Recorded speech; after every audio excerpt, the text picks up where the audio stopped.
Sob um céu cinzento e carregado de fumaça, colunas de tanques russos avançavam lentamente sobre estradas devastadas do leste da Ucrânia.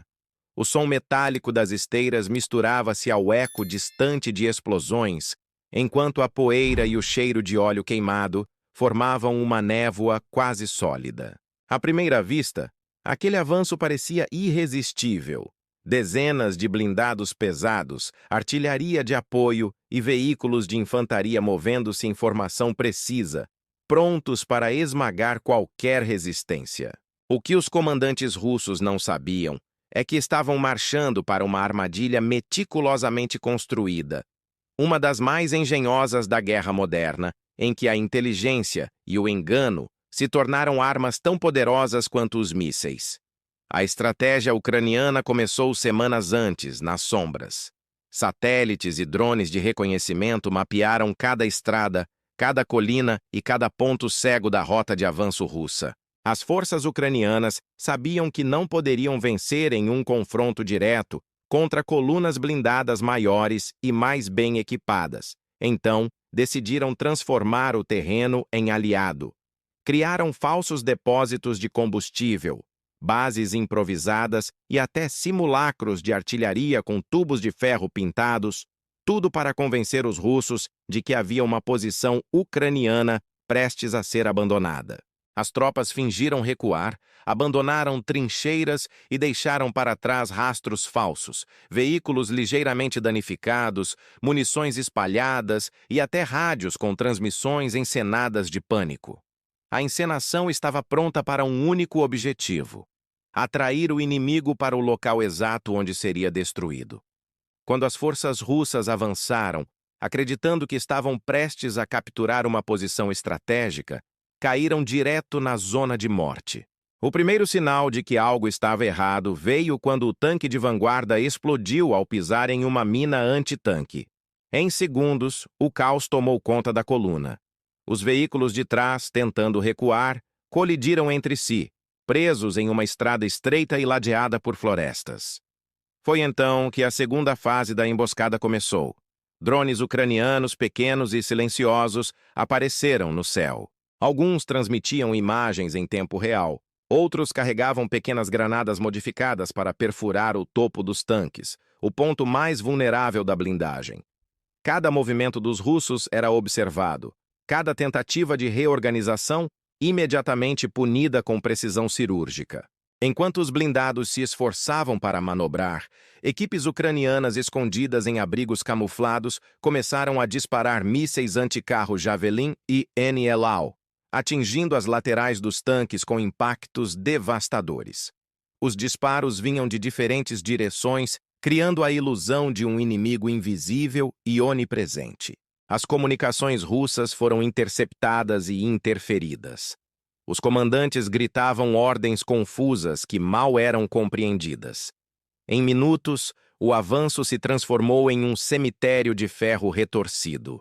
A poeira levantada pelas explosões impedia a visão, e a fumaça negra dos tanques incendiados cobria o horizonte como um aviso sombrio.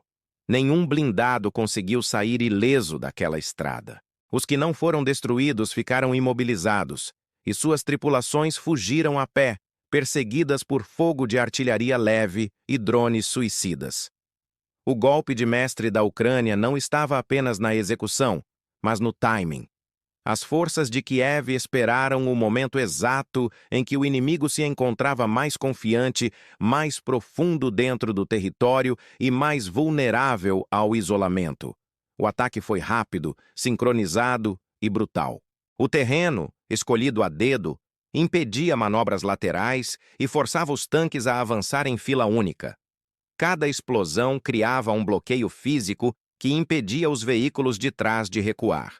A estrada se tornou um corredor da morte, onde o poder de fogo russo, enorme, mas cego, não servia para nada. A cada minuto, os drones transmitiam imagens de destruição para os centros de comando ucranianos, que coordenavam novos disparos com precisão matemática.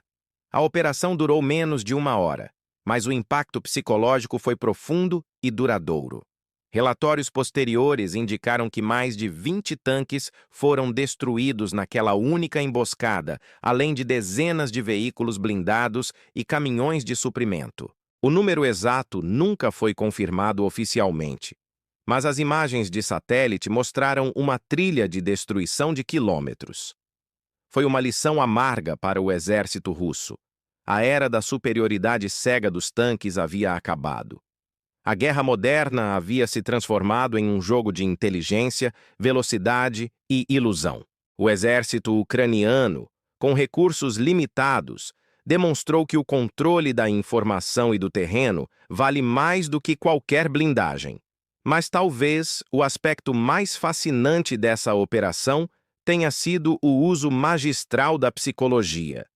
Ao fazer o inimigo acreditar que estava vencendo, os ucranianos o levaram exatamente para onde queriam. A sensação de vitória iminente, a pressa em consolidar um avanço, tudo isso cegou os comandantes russos.